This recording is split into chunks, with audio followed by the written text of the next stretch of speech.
Hey, friend, welcome back to the SWRA podcast, where aging, wellness, and wisdom intersect. I am Maggie, your host, and I am thrilled to have you on today. Today, I feel compelled to talk about mortality, our mortality.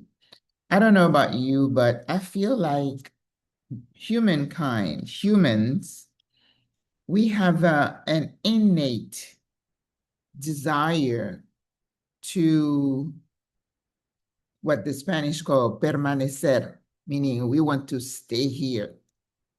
I mean, when you look at history, the world has always been a messy place with inequities, wars, hatred, people always fighting for something.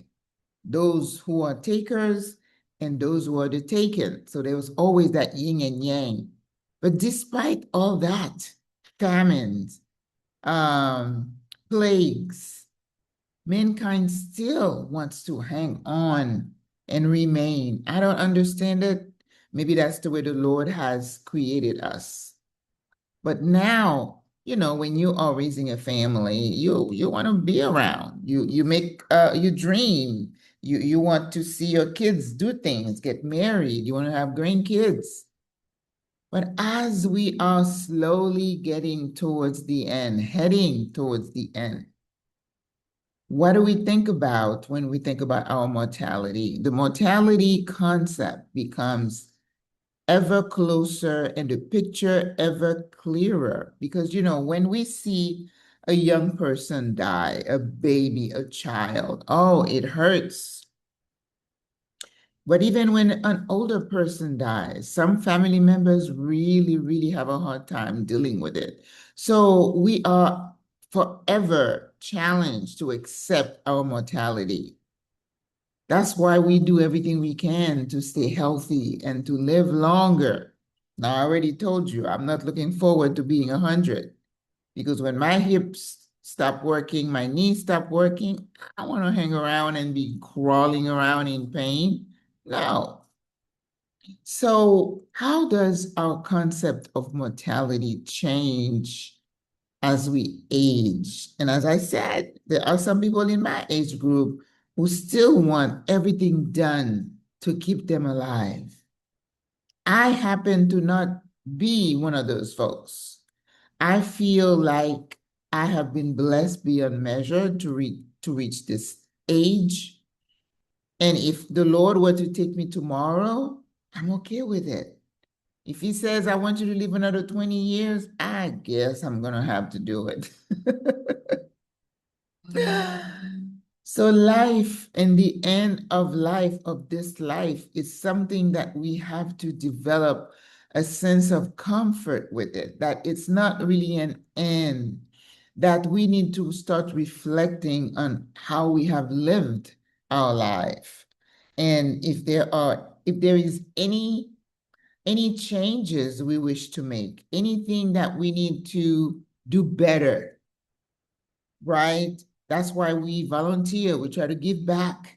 That's why we're talking about wisdom, learning how to maneuver this crazy minefield of life.